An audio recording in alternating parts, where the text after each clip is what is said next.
Bersatulah Indonesia, jangan pernah terpecah belah. Walau kita berbeda, walau kita tak sama, Radio Republik Indonesia, kita Indonesia sesungguhnya.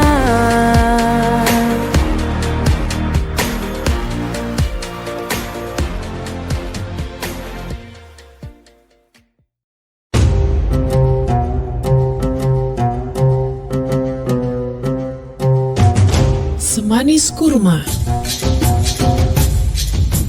Terus 1 RRI Sumeneb.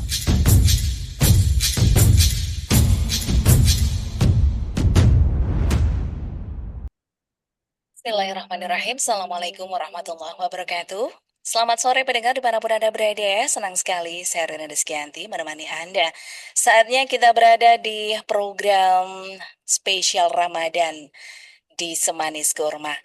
Dan tentunya untuk hari ini kita di 2 Ramadan 1446 Hijriah mendengar saya tidak sendiri dan sudah ada narasumber lewat jalur Zoom yang menemani kita dan membuka kesempatan juga bagi Anda yang nantinya ingin berinteraksi langsung. Kita bisa tanya jawab tentang keagamaan, soal puasa dan yang lainnya. Boleh lewat jalur telepon, silahkan di 0328 662 317 ataupun di 665 396. Bisa juga lewat WhatsApp di 0811 3345 101. Dan kesempatan sore ini mendengar saya bersama dengan Kiai Haji Bahrul Widat. Saya sapa dulu. Assalamualaikum Kiai Bahrul. Waalaikumsalam warahmatullahi wabarakatuh, Mbak Ririn. Ya, kabar baik Kiai hari ini. Alhamdulillah baik. Semoga Mbak Ririn dan semua kru RRI juga para pemirsa dimanapun berada diberi kesehatan oleh Allah Subhanahu wa Ta'ala. Amin. Senang sekali nih bisa kembali berjumpa dengan Ramadan Ustadz. Dan hari ini 2 Ramadan, barangkali Kiai Bahrul juga perdana ya untuk tahun ini nih bisa menemani hari ini di 2 Ramadan. Bisa menyapa pendengar dulu Kiai sebagai mukadimah bisa sedikit memberi motivasi tentang puasa, silahkan. Assalamualaikum warahmatullahi wabarakatuh. Alhamdulillah wassalatu wassalamu ala Rasulillah Sayyidina Muhammad wa ala alihi washabihi wa mawala amma ba'du.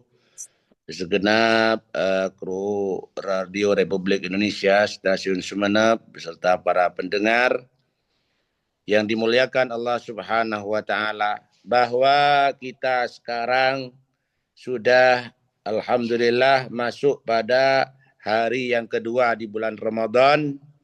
Kita tahu Ramadan bukan sekedar bulan ibadah, tetapi juga momentum pembelajaran bagi kaum muslimin, khususnya bagi kaum terpelajar yang ingin memahami hukum-hukum Islam secara lebih mendalam. Dalam kajian fikih 4 mazhab terdapat berbagai aspek hukum seputar puasa Ramadan yang penting untuk kita pahami. Maka Semanis Kurma ini hadir untuk bisa saling sharing tentang seputar hukum agama, khususnya yang berkaitan dengan bulan Ramadan, puasa, zakat, dan seputar ilmu agama yang berkaitan dengan fikih 4 mazhab. Semoga kita di dalam bulan Ramadan ini selalu diberi rahmat oleh Allah Subhanahu wa Ta'ala, mendapat maghfirah Allah Subhanahu wa Ta'ala, yang akhirnya kita termasuk orang-orang yang dibebaskan oleh Allah Subhanahu wa Ta'ala dari api neraka. Karena memang dalam bulan Ramadan itu awalnya adalah rahmat, pertengahannya awsathu maghfirah, wa akhiruhu idqun minan nar. Semoga kita diberi rahmat Allah, dikasihani Allah, sehingga kita mendapat maghfirah Allah yang puncaknya kita mendapat pembebasan dari api neraka. Semoga bulan Ramadan kita bisa kita gunakan semaksimal mungkin, seoptimal mungkin, sehingga menghasilkan ibadah yang berkualitas. Amin, insya Allah.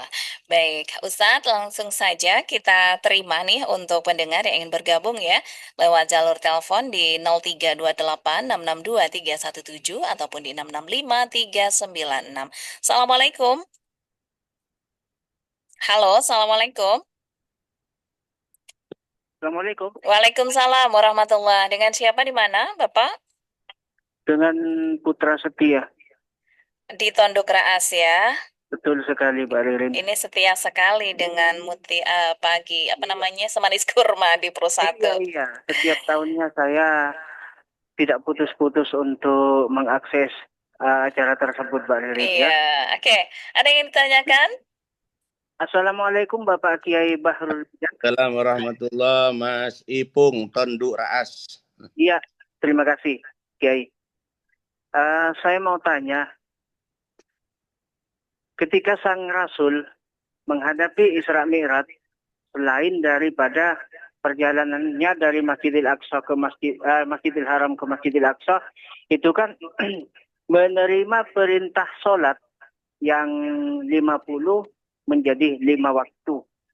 Lantas sholat tersebut dikomentari oleh Nabi Musa, irji ila rabbi, harus balik kamu kepada Tuhannya, minta untuk dikurangi sholat tersebut. Saya umat sudah besar-besar, kayaknya tidak mampu untuk mengerjakannya. Apakah yang menjadi pertanyaan begini Pak Kiai, apakah sholat tersebut sudah terlaksana yang 50 waktu sebelum Nabi Muhammad kepada umat sang Nabi Musa, yaitu Pak Kiai? Ya. Sudah bisa dipahami Pak Kiai? Baik. Ya, kalau sudah bisa dipahami, mohon penjelasannya. Assalamualaikum warahmatullahi wabarakatuh. Waalaikumsalam warahmatullahi wabarakatuh. Terima kasih Putra Setia di Tondok Raas. Bisa langsung ditanggapi dulu yang perdana ini, Kiai. Bapak Ipung di Tondok Raas. Jadi 5 waktu itu hanya khususiyah, keistimewaan kepada umat Muhammad Sallallahu Alaihi Wasallam semenjak Isra. Jadi hanya umat Muhammad yang ada subuh, zuhur, asar, maghrib, isya. Itu hanya umat Muhammad. Umat-umat sebelumnya itu ada yang hanya asar saja. Ada yang hanya maghrib saja. Ada yang hanya zuhur saja, ada yang hanya subuh saja. Nah, umat Muhammad itu diberikan keistimewaan oleh Allah, semua mulai subuh, zuhur, asar, maghrib, isya, subuh itu ada pada umat Muhammad Sallallahu Alaihi Wasallam. Akan tetapi bedanya kalau umat Muhammad itu walaupun semuanya diberi itu hanya 17 rakaat. Tidak sampai 50 rakaat. Tapi walaupun hanya 5 waktu, setiap waktu itu oleh Allah Subhanahu wa taala diberi pembalasan 10 kali lipat. Kalau 10 kali lipat, maka walaupun 5 waktu itu sama saja dengan yang 50. Oleh karena itu, maka kita bersyukur kepada Allah sebagai umat Muhammad tidak hanya diberi subuh, sholat subuh saja seperti umat-umat terdahulu, tidak diberi zuhur saja seperti umat-umat terdahulu, tapi lengkap mulai dari subuh, zuhur, asar, maghrib, isya. Itu 5 itu ada semua kepada umat Nabi Muhammad. Di dalam kitab-kitab fikih itu sudah dijelaskan bahwa tidak semua umat. Jadi umat-umat sebelumnya tidak diberi zuhur, asar, maghrib, isya, subuh, tapi hanya subuh saja, zuhur saja, maghrib saja. Walaupun ada yang mengatakan walaupun hanya subuh saja, tapi subuhnya itu kadang ada yang sampai 50 rakaat, kadang ada yang sampai 40 rakaat. Demikian, semoga kita ini tidak hanya kita membahas masalah rakaat, tapi bagaimana kita bisa mengerjakan sholat yang 5 waktu dengan penuh khusyuk, bermutu, dan kita bisa mengerjakan sesuai dengan syariat agama Muhammad Ya. sallallahu. Terima kasih. Baik. Lanjut berikutnya, penelpon yang lain. Assalamualaikum. Oh ya, Waalaikumsalam. Ya, dengan siapa Bapak? Dengan Homaidi dari Matanair. Silakan Pak Homaidi. Mau tanya, Silakan. gimana hukumnya ketika seorang petani tidak kuat saat panen padi? Apakah boleh berhenti karena sudah memang tidak kuat? Mohon penjelasannya Pak Kiai. Ya, baik. Terima Terima kasih. kasih. Terima kasih Pak Humaidi. Lanjut belakang Pak Humaidi, langsung saya terima dulu. Assalamualaikum. Waalaikumsalam warahmatullahi wabarakatuh. Ya, dengan Saya Ahmad Abdullah dari Jember, Jawa Timur. silakan Pak Abdullah di Jember. Di luar topik tidak apa-apa ini ya. Monggo silakan tentang keagamaan. Alhamdulillah. Apakah boleh mempercepat sholat dalam rangka meringankan jamaah? Sholat tarawih, sholat Jumat, itu apa boleh? Pokok sholat wajib Ya, itu boleh mempercepat. Apakah boleh mempercepat sholat dalam rangka meringankan jemaah? baik. Mohon penjelasannya. Terima kasih. Salam sehat. Marhaban ya Ramadan. Wassalamualaikum warahmatullahi wabarakatuh. Waalaikumsalam warahmatullahi wabarakatuh. Terima kasih Pak Abdullah. Satu lagi lewat jalur seluler. Assalamualaikum. Waalaikumsalam Mbak Ririn. Iya. Assalamualaikum Pak Ustadz. Waalaikumsalam warahmatullahi wabarakatuh.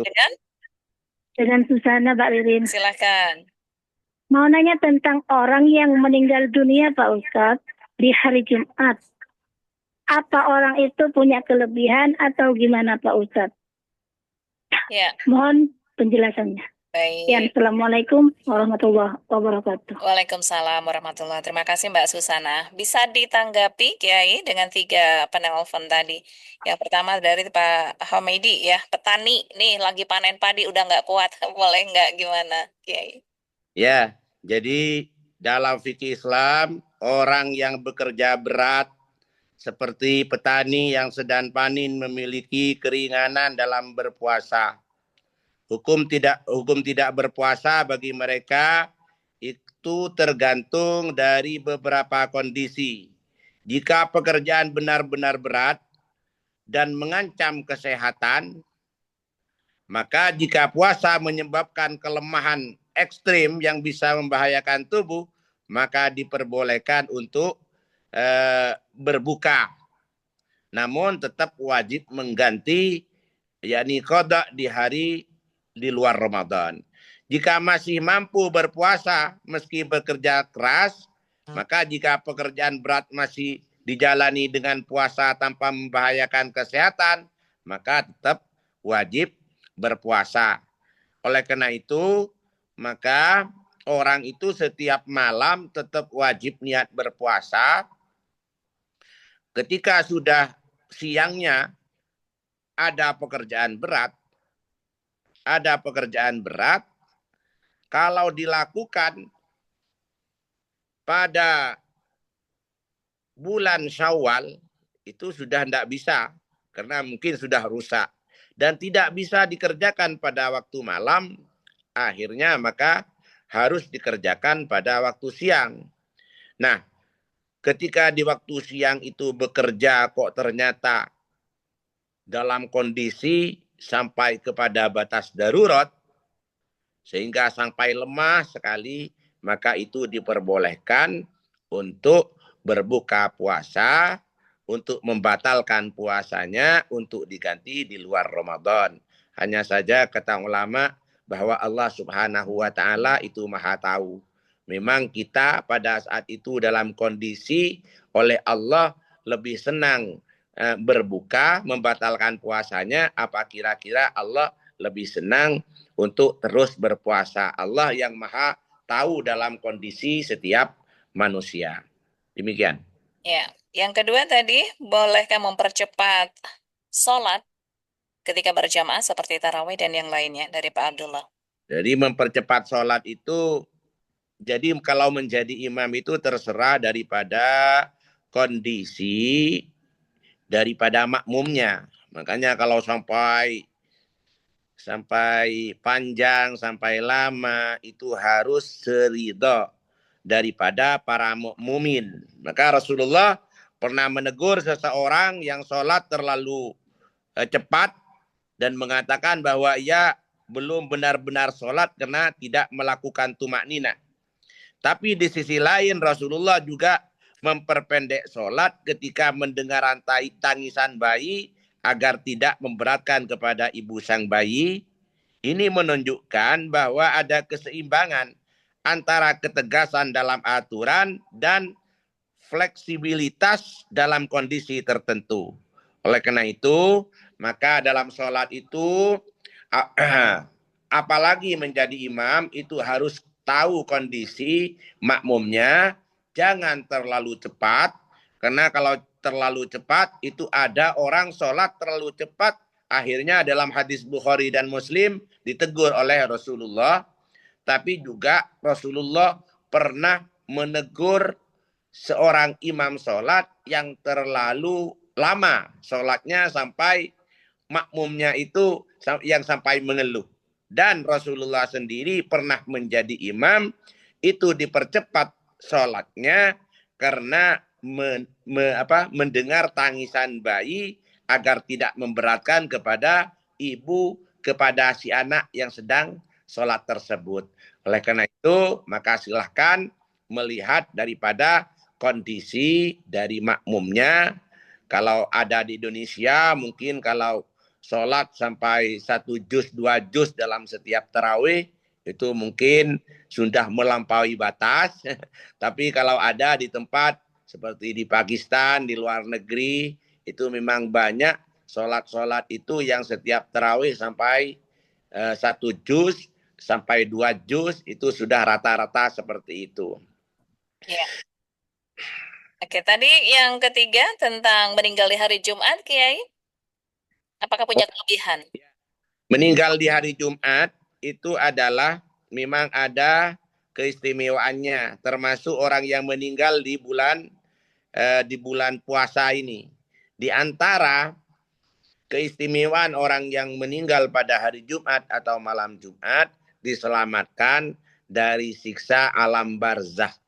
Jadi orang setelah di dunia itu ada alam barzakh. Alam setelah dunia ini itu sebelum akhirat. Jadi orang yang meninggal pada malam Jumat, hari Jumat di alam barzakh aman. Tidak diperiksa. Perkara nanti setelah hari kiamat itu terserah pada amalnya masing-masing yang tidak ada bedanya mati hari Jumat atau mati hari apa saja. Kalau setelah hari kiamat, karena hari kiamat itu sudah masuk pada alam akhirat. Jadi mati malam Jumat itu dan hari Jumat ada keistimewaan, tapi keistimewaannya itu adalah keistimewaan tidak diperiksa di alam barzakh. Yang alam barzakh itu kata orang dikatakan alam kubur, yaitu alam di antara dunia dan akhirat. Terima kasih. Ya, baik. Saya juga kasih kesempatan pendengar untuk yang masuk lewat WhatsApp. Ini cukup banyak ya. Kita berurut juga dari yang paling awal untuk bisa juga mendapatkan jawaban dari Kiai Bahrul Widat. Ya, ini Kiai dari Mas Unis di Rubaru. Bagaimana hukumnya menolak perjodohan dari orang tua dan bagaimana hukumnya orang tua memaksa anaknya menikah dengan orang tertentu? Satu lagi dari Ahmad Fauzi Basada di Lenteng Timur. Apabila wanita mendapati haid jelang berbuka puasa, apakah puasanya batal? Terima kasih. Bisa ditanggapi dulu, Kiai. Jadi menolak perjodohan, hukum menolak perjodohan dari orang tua. Sebaiknya kalau memang dalam Islam itu hukum menolak perjodohan dari orang tua itu tergantung dari beberapa faktor. Jika perjodohan tidak maksa, hanya saran dan rekomendasi dari orang tua, misalkan seorang anak itu berhak menolak jika merasa tidak cocok atau tidak siap. Karena dari orang tua itu hanya sekedar rekomendasi. Gimana, Nak? Kalau kamu diberjodohkan dengan itu. Kalau seperti itu, maka anak masih berhak menolak atau menerima tawaran dari orang tua. Jadi Islam mengajarkan bahwa pernikahan harus dilandasi keridaan kedua belah pihak. Nabi Muhammad SAW bersabda, seorang janda tidak boleh dinikahkan sampai diminta pendapatnya dan seorang gadis tidak boleh dinikahkan sampai diminta izinnya. Artinya kalau dalam fikih, kalau janda itu memang wajib minta pendapatnya secara sore, mau atau tidak, tapi seorang gadis itu sunnah diminta pendapatnya. Jadi jika perjodohan hanyalah saran, maka menolak dengan cara baik dan sopan itu diperbolehkan. Ini yang pertama. Jadi bagaimana hukum menolak perjodohan oleh orang tua? Apabila perjodohan hanya sekedar saran, maka diperbolehkan menolak dengan cara yang baik dan sopan. Tapi apabila perjodohan itu bersifat paksaan, Islam tidak membenarkan pernikahan paksa. Jadi dalam hadis Nabi membatalkan pernikahan seorang wanita yang dipaksa menikah oleh ayahnya. Itu terdapat dalam hadis riwayat Abu Daud dan riwayat Ahmad. Yang ketiga, jika menolak tanpa alasan yang syar'i. Ini ya. Jika calon yang dijodohkan adalah orang yang baik agama dan akhlaknya, tetapi ditolak hanya karena faktor duniawi, seperti status sosial atau kekayaan, maka ini tidak dibenarkan. Nabi bersabda, jika datang kepada kalian seorang calon suami yang kalian ridai agama dan akhlaknya, maka nikahkanlah dia. Kesimpulan, boleh menolak perjodohan orang tua jika memang tidak cocok atau ada alasan yang kuat. Yang kedua, tidak boleh dipaksa karena Islam memang menekankan keridaan dalam pernikahan. Yang ketiga, harus menolak dengan cara yang baik dan sopan serta mengkomunikasikan alasan kepada orang tua dengan secara bijak. Nah, tetapi kalau penolakan itu sampai taraf akun liwalidai, menyakiti hati orang tua, maka dalam seperti itu, jadi menolak yang sampai akun liwalidai, menyakiti kepada hati orang tua, sementara tidak punya alasan yang kuat untuk menolaknya, maka seperti itulah yang tidak diperbolehkan. Oleh karena itu, maka menolak perjodohan orang tua ada yang diperbolehkan, ada yang dimakruhkan, bahkan ada yang sampai diharamkan sesuai dengan kondisi penolakannya, kondisi daripada calon yang ditawarkan. Terima kasih. Ya, yang Ahmad Fauzi Basada, yang haid jelang buka puasa, apakah puasanya batal? Ya, kalau haid menjelang buka puasa, puasanya batal. Jadi di antara yang membatalkan puasa itu haid. Ya. Jika sudah berpuasa menjelang buka kok haid, maka puasanya batal. Artinya harus nanti diqadha di luar Ramadan. Sama dengan orang sholat. Ketika orang sholat sudah tahiyat akhir, tapi belum salam, kok haid, maka sholatnya menjadi batal. Yang harus diqadha juga. Ya. Terima kasih. Oke. Baik, saya buka kesempatan penelpon kembali. Silakan. Assalamualaikum. Halo. Assalamualaikum. Assalamualaikum. Waalaikumsalam warahmatullahi dengan Ini dari Muhammad Irama dari Beringin Dasuk. Ya, silakan Pak Irama. Assalamualaikum Mbak Kiai. Waalaikumsalam. Warahmatullahi.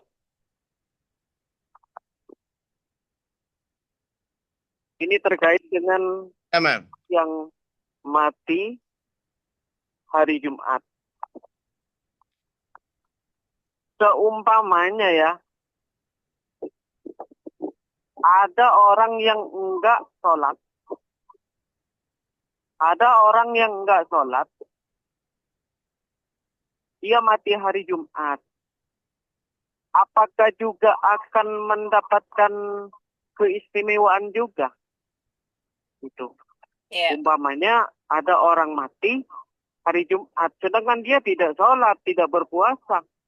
Apakah juga dia akan mendapatkan keistimewaan?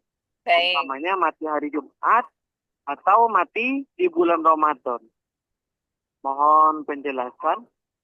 Ya, Assalamualaikum. waalaikumsalam warahmatullahi. Muhammad Irama. Jadi dalam ilmu agama Islam meninggal pada hari Jumat sering dianggap sebagai tanda husnul khotimah, akhir kehidupan yang baik. Karena hal ini didasarkan pada sebuah hadis, tidaklah seorang muslim meninggal pada hari Jumat atau malam Jumat kecuali Allah akan melindunginya dari fitnah kubur. Itu hadis riwayat Ahmad, riwayat Tirmidzi, dan ini adalah hadis minimal hadis hasan. Namun jika seorang meninggal dalam keadaan meninggalkan sholat, maka ada perbedaan pendapat di kalangan ulama memang. Jadi ada pendapat berdasarkan Nabi, perjanjian antara kita dengan mereka adalah sholat. Barang siapa yang meninggalkannya maka ia telah kafir. Oleh karena itu pendapat ini dianut oleh Imam Ahmad dan ulama mazhab Hanabilah mengatakan bahwa itu tidak berlaku kepada orang yang meninggalkan sholat. Jadi walaupun selamat dari siksa kubur orang yang meninggal hari Jumat atau malam Jumat, kalau menurut Imam Ahmad bin Hambal itu tidak berlaku kepada orang yang meninggalkan sholat. Pendapat yang kedua menganggap fasik tetapi masih muslim. Jadi meninggalkan sholat karena malas tetapi tetap meyakini kewajiban sholat, itu dianggap sebagai dosa besar, tidak sampai kepada kafir.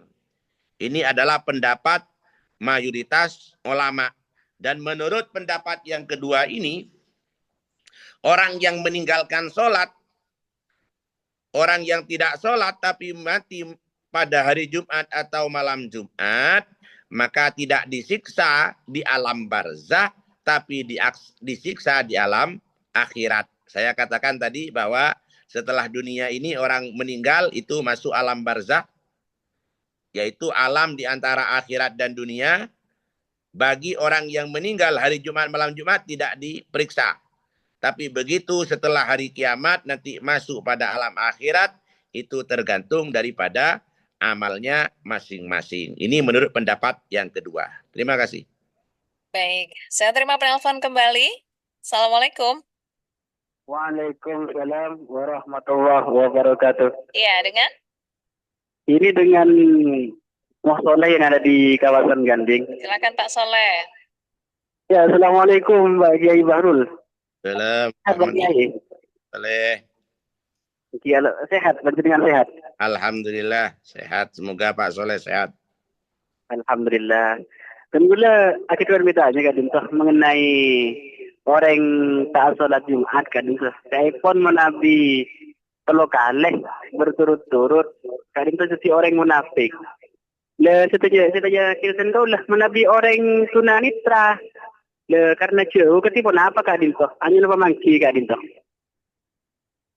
Baik, itu saja Pak Soleh. Thank you kan kui Baririn sering Pak Kiai selaku untuk telepon. Ya. Assalamualaikum. Waalaikumsalam warahmatullahi. Terima kasih. Silakan Kiai. Dalam Islam meninggalkan sholat Jumat 3 kali berturut-turut tanpa uzur. Uzur itu alasan yang dibenarkan adalah perbuatan yang sangat berbahaya bagi keimanan seorang. Maka Rasulullah bersabda, barang siapa yang meninggalkan sholat Jumat 3 kali tanpa ada uzur, maka Allah akan menutup hatinya. Jadi maksud Allah akan menutup hatinya adalah bahwa orang tersebut bisa menjadi lalai dalam agama, hatinya menjadi keras, sulit menerima hidayah. Itu artinya.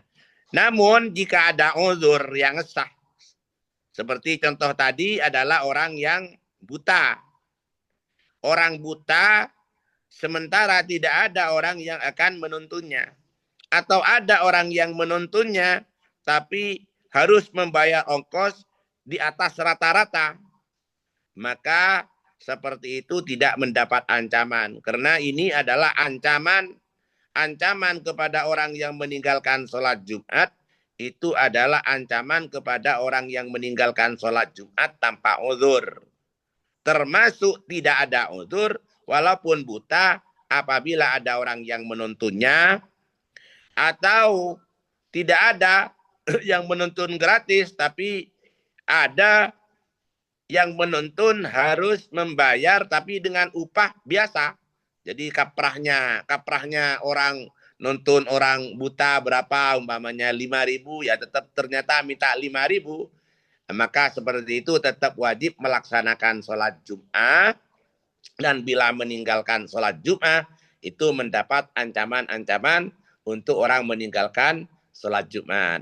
Maka kesimpulannya, memang banyak ancaman-ancaman orang yang meninggalkan sholat Jum'ah, tapi itu adalah bagi orang yang tanpa uzur, yakni tanpa mempunyai alasan yang dibenarkan. Tapi bagi orang yang punya uzur, contohnya adalah orang yang sakit, atau orang yang buta sementara tidak ada yang menuntunnya, ataupun mungkin ada tapi minta ongkos di atas ongkos biasa, di atas ongkos pasaran, maka seperti itu tidak mendapat ancaman orang meninggalkan sholat Jumat. Terima kasih. Oke, baik, saya kasih kesempatan di jalur seluler 0811 3345 101. Assalamualaikum. Halo, Assalamualaikum. Waalaikumsalam warahmatullahi dengan Haji di Bagambar Jemaah. Ya, silakan Pak Haji. Assalamualaikum Bapak Kiai. Waalaikumsalam warahmatullahi. Tina nyon bedanya lebih utama apa? Itempeng aku kekade. Ben itempeng asolat. Kenapa Kak Dinto? Ya. Lebih utama itempeng asolat kelu atau aku kekelu. Lebih utama Kak Dinto pun apa? Nyere nyon penjelasannya pon. Baik. Nyere assalamualaikum. Waalaikumsalam warahmatullahi. Terima kasih Pak Haji. Silakan Pak Yai.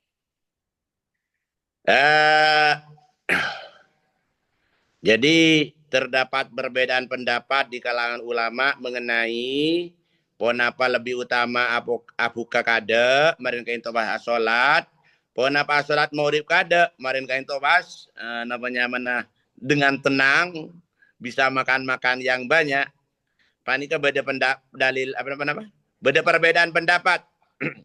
Beda dalil yang mendukung apukah pasakade. Apukah kade baru dekian asolat. Nika karena Rasulullah Shallallahu Alaihi Wasallam yuftiru qabla ayyusalliya ala rotobatin. Fa illam takun rotobatun fa ala tamaratin. Fa illam takun fa hasawatin min ma'in gitu ya. Jadi Rasulullah berbuka sebelum sholat dengan beberapa butil rutop. Rutop itu kurma yang masih basah. Jika Rasulullah tidak menemukan rutop, maka Rasulullah itu dengan kurma yang kering. Jika tidak ada kurma kering, maka dengan air. Bahwa dalil ini menunjukkan bahwa berbuka puasa dulu sebelum sholat itu disunahkan karena berdasarkan hadis di mana Rasulullah ketika maurib itu berbuka puasa sebelum sholat. Tapi ada juga dalil yang mendukung sholat maurib terlebih dahulu. Ada hadis Aisyah radhiyallahu anna nabiyya zakara shalah yauman faqala man hafadha 'alaiha kanat lahu nuran wa burhanan wa najatan yaumal qiyamah.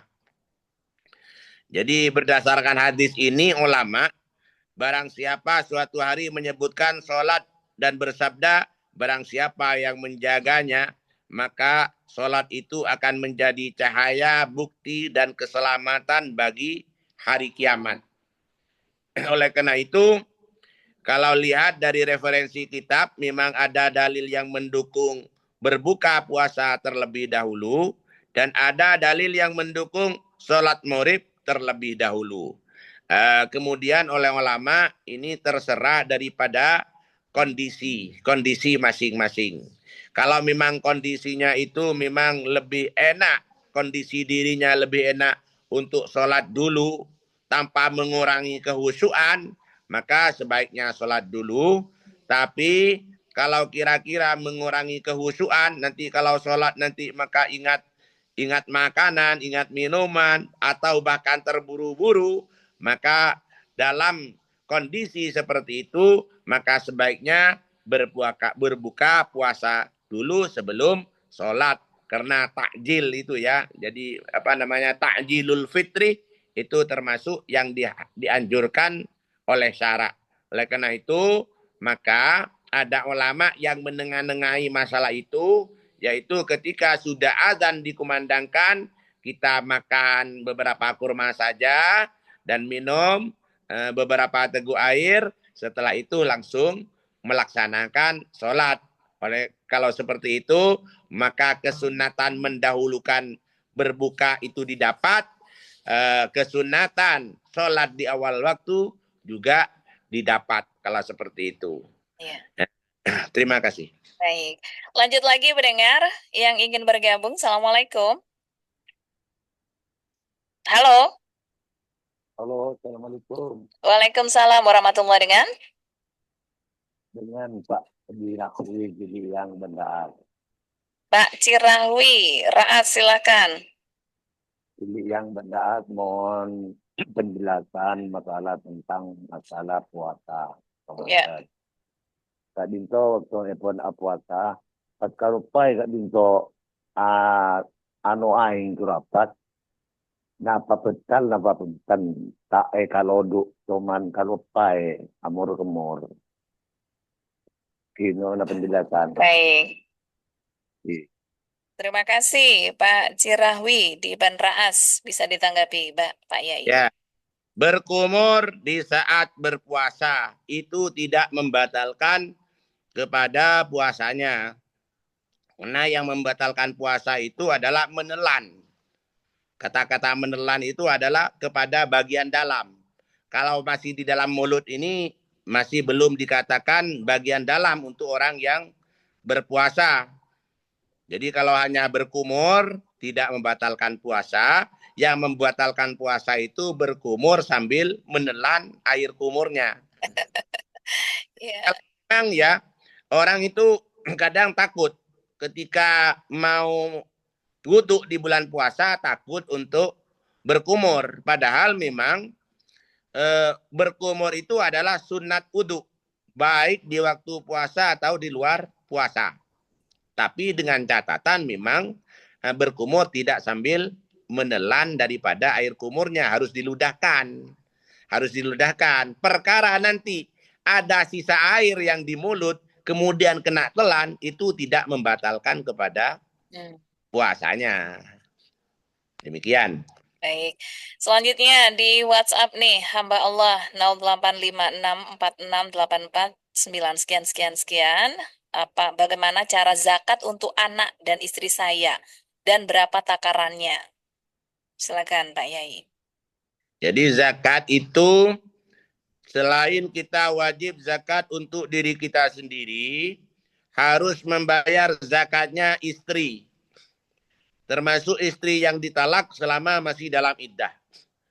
Kemudian wajib zakatnya anak. Masalah takarannya itu adalah 6 on. Masalah takarannya itu adalah kira-kira 3 kilo ya. 3 kilo. Sebetulnya ulama itu ada yang memberi ukuran 2,5, ada yang memberi ukuran 2,2 kilo, 6. Jadi tidak sampai 3 kilo. Hanya untuk ikhtiyat itu biasanya dipaskan 3 kilo. Jadi 3 kilo untuk anak, 3 kilo untuk istri, 3 kilo untuk dirinya sendiri. Kemudian yang perlu diperhatikan, apabila misalkan ada anak yang wajib kita keluarkan zakatnya, anaknya ada di Madura, orang tuanya ada di Jakarta, maka untuk zakatnya anak dikeluarkan di Madura karena anaknya ada di Madura. Untuk zakatnya ayah dan ibunya yang ada di Jakarta, maka diberikan kepada orang yang ada di Jakarta. Jadi itu adalah termasuk mekanisme daripada mengeluarkan zakat, itu adalah dikeluarkan di daerahnya orang yang dikeluarkan zakatnya. Jadi untuk zakatnya anak, di mana anak sekarang? Kalau anaknya ada di Madura, maka diberikan kepada mustahiquz zakah yang ada di Madura, walaupun yang mengeluarkan zakat itu ada di Jakarta. Karena sekarang itu kadang orang tuanya di Jakarta, anaknya itu ada di Madura. Maka untuk orang tuanya memberikan zakat kepada mustahik yang ada di Jakarta, karena ketepatan sedang ada di Jakarta pada malam hari rayanya. Dan untuk zakat anaknya yang di Madura, itu diberikan kepada mustahik yang ada di Madura. Terima kasih. Baik, tentunya mendengar perjalanan kita lewat Semanis Kurma masih lanjut menemani Anda. Dan Pak Yai, kita jeda sejenak ya. Perlu diinformasikan bahwa adzan maghrib untuk wilayah Sumeneb dan sekitarnya hari ini pukul 17:46 waktu Indonesia Barat.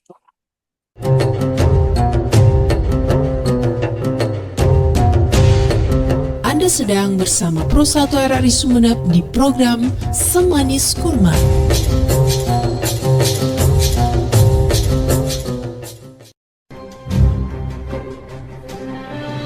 Sahabat kreatif, anak yatim sudah seharusnya menjadi salah satu perhatian kita.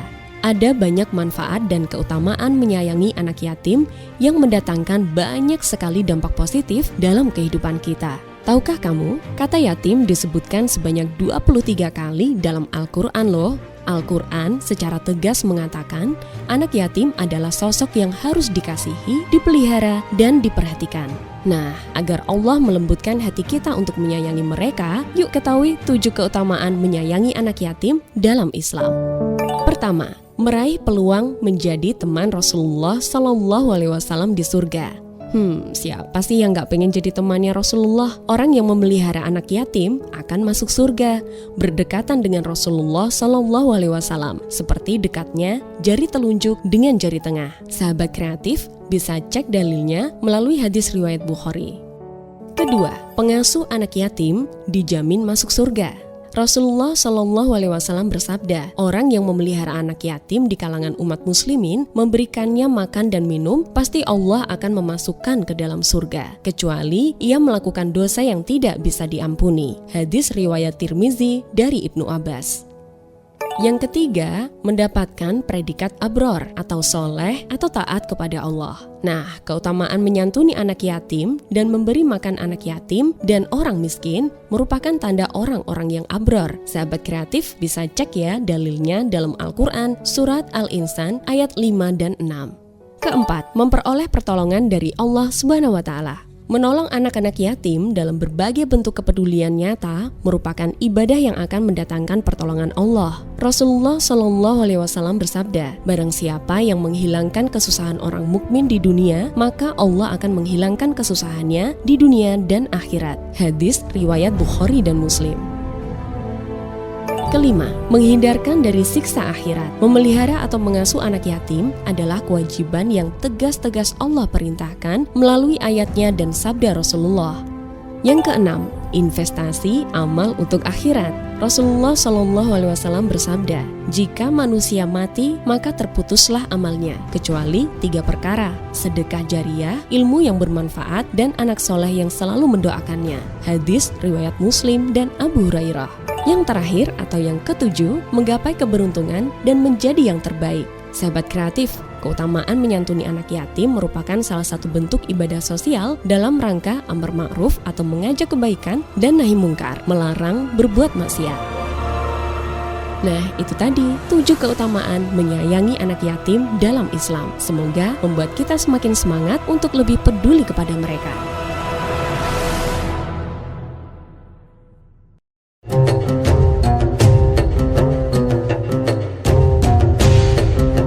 sedang bersama Pro 1 RRI Sumeneb di program Semanis Kurma.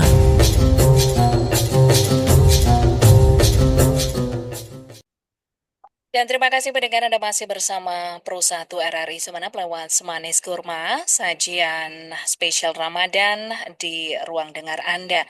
Saya kembali terima penelpon yang ingin bergabung. Assalamualaikum.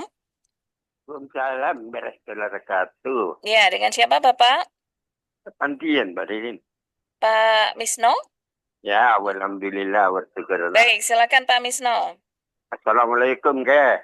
Waalaikumsalam warahmatullahi wabarakatuh. Ini peraturan kayak Habidi, ke. Dengan Kiai Bahrul Widat, Pak Misno. Oke, ya. Ikut ke peraturan nih, kayak Habidi. Contoh-contohnya artinya, ke. Kita mengenai salat.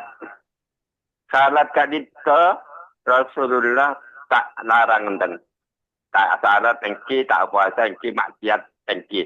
Cuma tu ya Rasulullah, sampai Rasulullah terunaki saya kiai kadit ke. Kasih apa pendapat kepentingannya ini sepura dari raja pun ke. Allahu wahdah la syarika Muhammad abduhu wa rasuluh. Assalamualaikum. Waalaikumsalam warahmatullahi. Bisa langsung ditanggapi Pak Yai. Ya, jadi Rasulullah Shallallahu Alaihi Wasallam itu memang memberikan syariat itu secara bertahap. Tidak semua peraturan itu diberikan secara spontan, secara keseluruhan, tapi bertahap. Jadi sholat dulu. Setelah sholat, baru ada perintah zakat. Bahkan di dalam Al-Quran itu aqimus sholat wa atuz zakah. Dua itu. Jadi jarang yang dengan puasa. Jadi aqimus sholat wa atuz zakah. Kemudian baru setelah orang itu melaksanakan sholat, melaksanakan zakat, itu baru ada perintah puasa. Untuk perintah puasa. Dan sebetulnya itu hakikatnya Rasulullah itu hanya pendakwah. Jadi mengajak orang untuk melaksanakan perintah Allah termasuk sholat, termasuk puasa ini, termasuk zakat. Tapi masalah orang yang memberi hidayah itu adalah Allah Subhanahu wa Ta'ala. Jadi Rasulullah mengajak, apakah berarti ajakan Rasulullah disuruh sholat berarti akan ikut sholat? Yang disuruh puasa apa berarti melaksanakan puasa? Tidak pasti. Itu tergantung daripada hidayah dari Allah Subhanahu wa Ta'ala. Orang yang mendapat hidayah dari Allah akan melaksanakan perintah Rasulullah termasuk sholat sesuai dengan apa yang diajarkan oleh Rasulullah. Sholat yang diajarkan Rasulullah adalah sholat yang dibuka dengan takbir, kemudian ada fatihahnya, kemudian ada ruku sujudnya, dan seterusnya. Itu adalah sholat yang diajarkan oleh Rasulullah akan melaksanakan orang yang oleh Allah diberi hidayah. Tapi Rasulullah itu, kata Allah, innaka la tahdi man ahbabta walakinnallaha yahdi may yasha. Sesungguhnya engkau Muhammad tidak akan bisa memberi hidayah orang yang engkau cintai, tetapi Allah Subhanahu wa Ta'ala lah yang akan memberi hidayah kepada siapa yang oleh Allah dikehendaki. Oleh itu, maka jelas kalau Rasulullah itu memang memerintahkan sholat, jelas, memerintahkan puasa, jelas. Rasulullah itu memberikan janji bahagia kepada orang yang sholat dan orang yang berpuasa. Di satu sisi juga Rasulullah itu memberi janji ancaman kepada orang yang tidak sholat dan tidak puasa. Terima kasih. Baik. Penelpon berikutnya saya terima kembali. Silakan. Assalamualaikum. Waalaikumsalam warahmatullahi wabarakatuh. Iya, dengan Bapak Zain dari Ampunten nikah. silakan Pak Zain. Nyona patahnya kiai.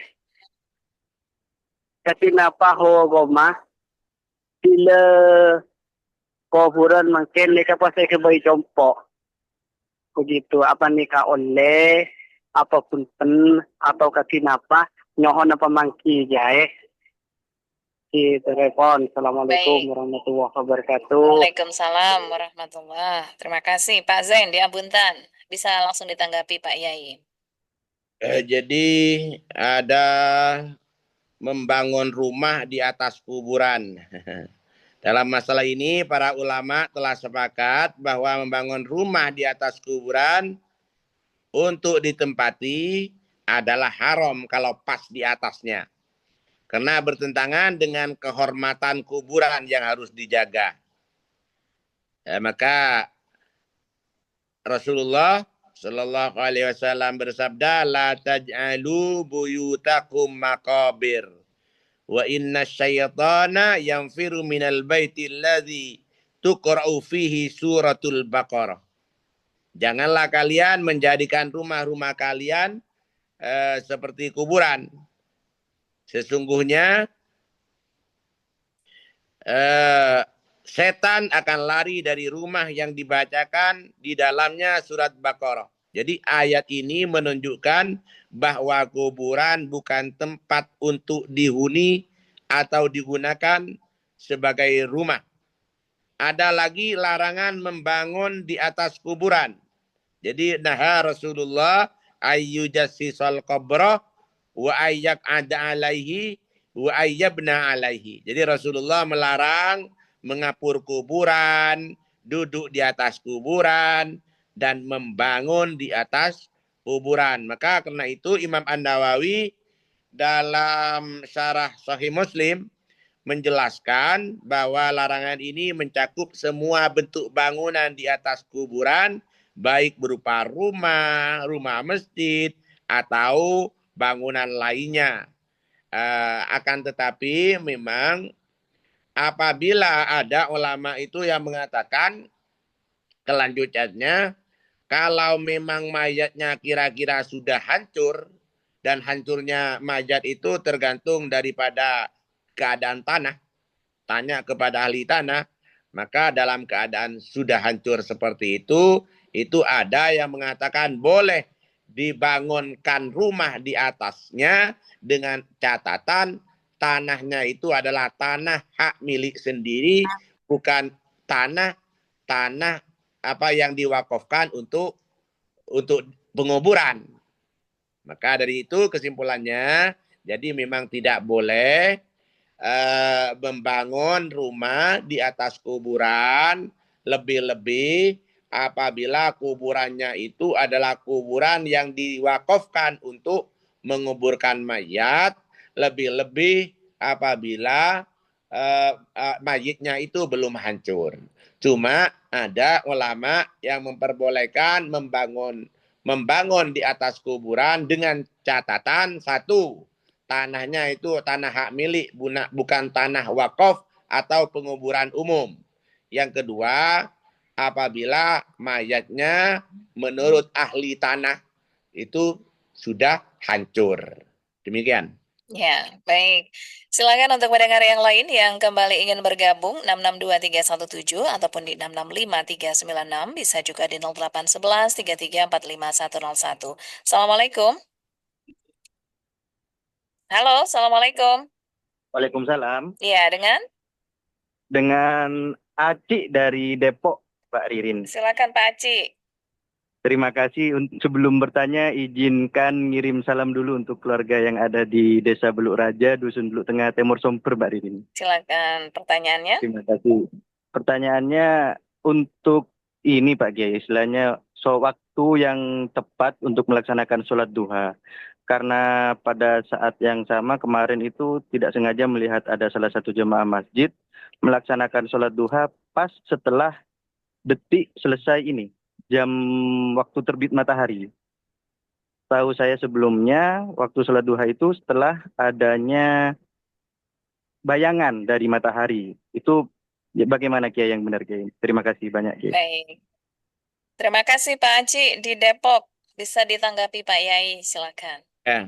Sholat duha adalah sholat sunnah yang dilakukan setelah matahari terbit kira-kira 1 tombak hingga sebelum waktu zawal, tergelincirnya matahari itu waktunya. Waktu yang paling utama untuk melaksanakan sholat duha adalah ketika matahari sudah naik lebih tinggi lagi. Jadi sekitar 1/4 siang atau menjelang waktu zawal. Jadi kalau sekarang, apalagi sekarang sudah ada jadwal ya. Ada jadwal kalau sekarang itu mulai dari jadwal imsak, jadwal duha untuk di daerah Sumeneb. Nanti dianukan saja untuk daerah di luar Sumeneb. Untuk di daerah Kabupaten Sumeneb 27 km ke arah barat, ke arah utara, ke selatan itu adalah jam 5.53 WIB. Jadi kalau sudah sampai masuk jam 5.53 atau kita kalau mau ihtiyat jam 6 WIB itu sudah masuk waktu sholat duha. Sampai kapan? Sampai kira-kira 10 menit sebelum masuk waktu zuhur. Itu adalah waktunya sholat duha. Ya. Oke, mungkin yang dimaksud tadi sholat syuruk kali ya namanya ya, Kiai, yang Ya, setelah. ada syuruk, ada duha. Itu ada ulama yang mengatakan sama saja. Memang ada bedanya sholat syuruk, sholat isyraq, sholat duha, itu tidak ada bedanya. Ya. Ada yang bedakan. Jadi yang dikatakan sholat isyraq adalah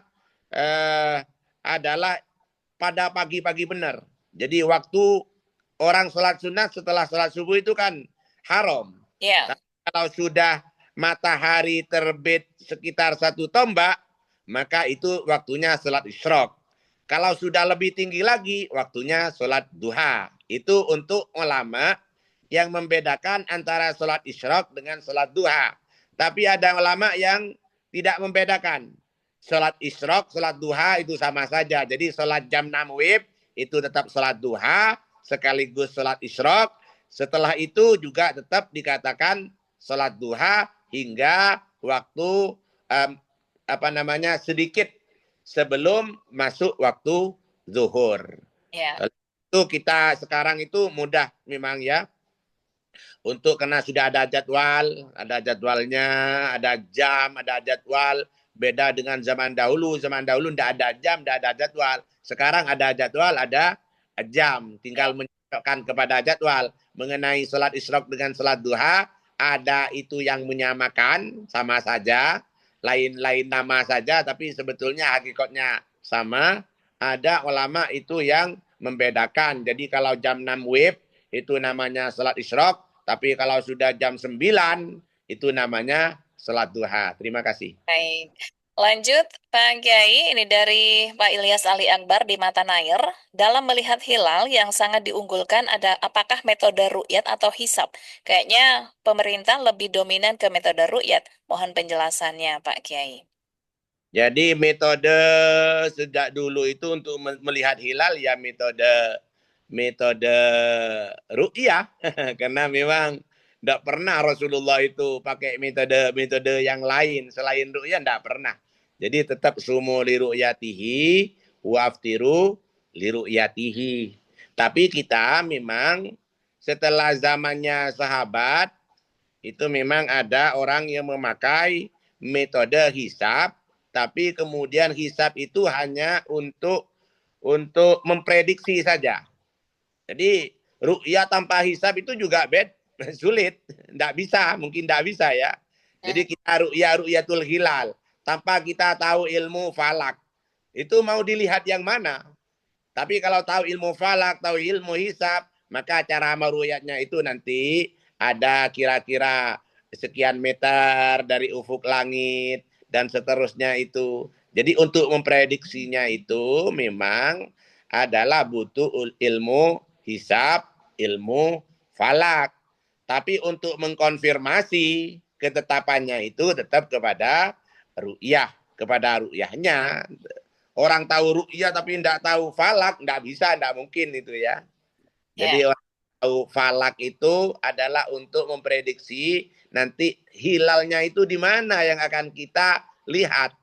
Kalau walaupun nginceng bagaimanapun saja, kalau ndak orang yang ndak punya, yang ndak tahu ilmu falak, yang ndak tahu kena posisi yang akan kita lihat seperti apa, kena hilal tanggal 1 itu ya ndak seperti bulan-bulan yang sudah besar itu. Jadi agak samar-samar, itu harus tahu ilmunya juga. Oleh karena itu, untuk menentukan memang sejak dahulu itu sebetulnya memang hanya pakai metode ru'yah sumu li ru'yatihi wa aftiru li ru'yatihi. Tapi walaupun demikian, kita tidak boleh mengenyampingkan terhadap ilmu hisab. Karena ilmu hisab itu memang juga diakui di dalam Al-Quran. Tapi diakui bukan untuk menetapkan awal-awal bulan ya. Tapi memang ilmu hisabnya itu diakui diantaranya adalah untuk mendukung terhadap pelaksanaan ru'yah dan seterusnya. Terima kasih. Baik, lanjut lagi yang ingin bergabung. Assalamualaikum. Assalamualaikum. Waalaikumsalam warahmatullahi dengan Dari Mandala Baru, seputaran Gunung Tompang Abah Sunni. Silakan Abah Sunni. Waalaikumsalam. Abdina Kak Dinto ngakui pertanyaan tentang masalah iddah, kayak pohon manabi iddah orang biasa salah satu guruin. Manabi orang wafat Kak Dinto arba'at asyurin wa asranya. Manabi orang hamil Kak Dinto sampai akhir lagi. Jadi persoalan mitorot Abdina Kak Dinto, manabi hamil epon di luar nikah. Nikah si oleh kabin na pangantos akhir lagi. Nah, pakingin sana sa kaada hiraki ni kaikambin. Perkatipun apa, hukum ipon orang yang nanggung jawab manabi sebelum ala hiraki kanito.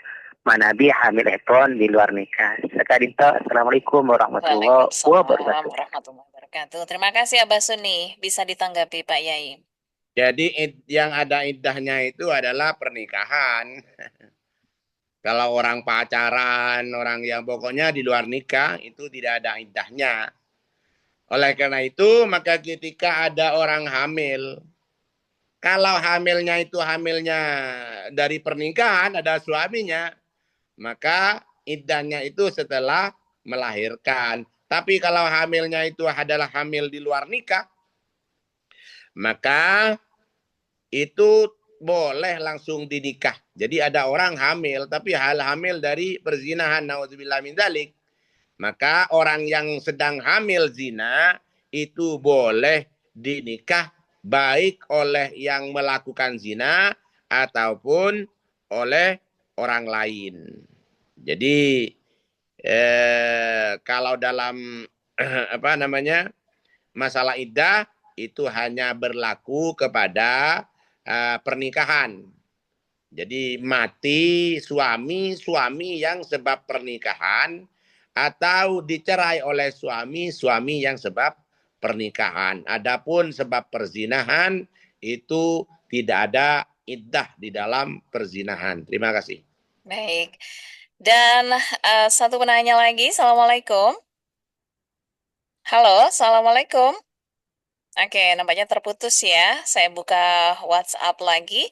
Ini dari RB Muhammad. Manabi ajamaah ketika itidal maklum ada yang membaca Sami Allah atau Rabbana walakal hamdu, ada yang ditambahi hamdan katsiran tayyiban mubarakan fi. Ini bagaimana Pak Yai? Ya, itu sama saja. Sama-sama ada riwayatnya. Diperbolehkan. Tapi alangkah baiknya kalau untuk yang mazhab Syafi'i itu karena Imam Syafi'i itu tetap sami Allahu liman hamidah rabbana lakal hamdu mil'us samawati wa mil'ul ardi wa ma syi'ta min syai'in ba'd. Maka yang lebih dianjurkan seperti itu. Toh kita tidak boleh menyalahkan kepada yang lain, karena itu juga ada riwayatnya dan juga ada di dalam mazhab yang lain di mana masing-masing dari mazhab yang 4 itu semuanya benar. Terima kasih. Baik. Penelpon berikutnya, Assalamualaikum. Halo.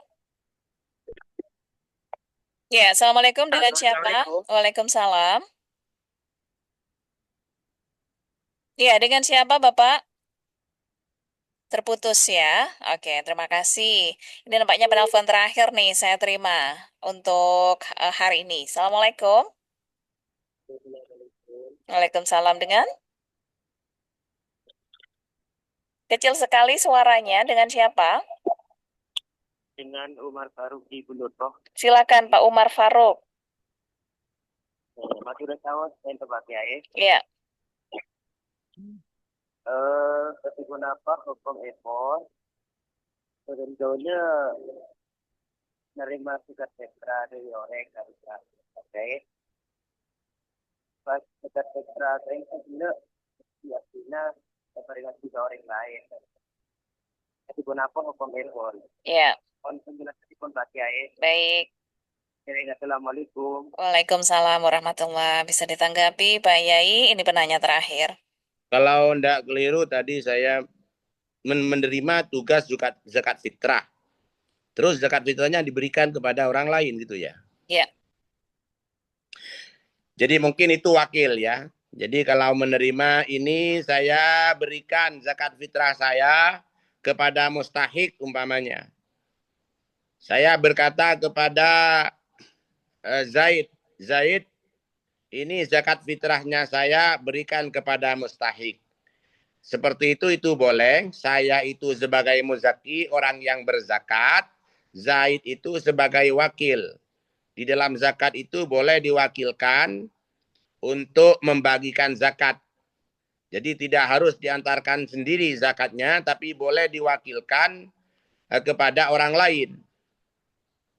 Diwakilkan kepada orang lain untuk pembagiannya. Jadi membagikan zakat boleh diwakilkan kepada orang lain. Itu namanya wakil. Ya. Maka dalam contoh seperti tadi, itu adalah wakil. Tapi kalau memang sekarang diwakilkan lagi, beda lagi ya.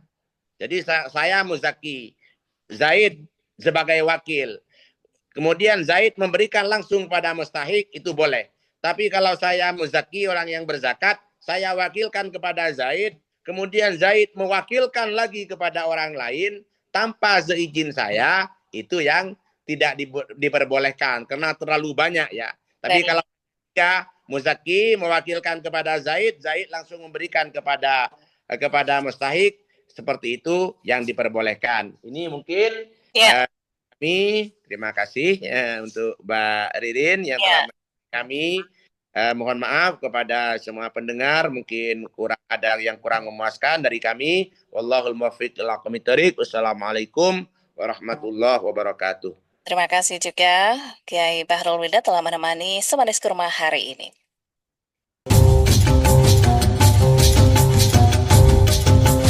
Telah Anda ikuti Semanis Kurma di sore hari ini. Sampai jumpa.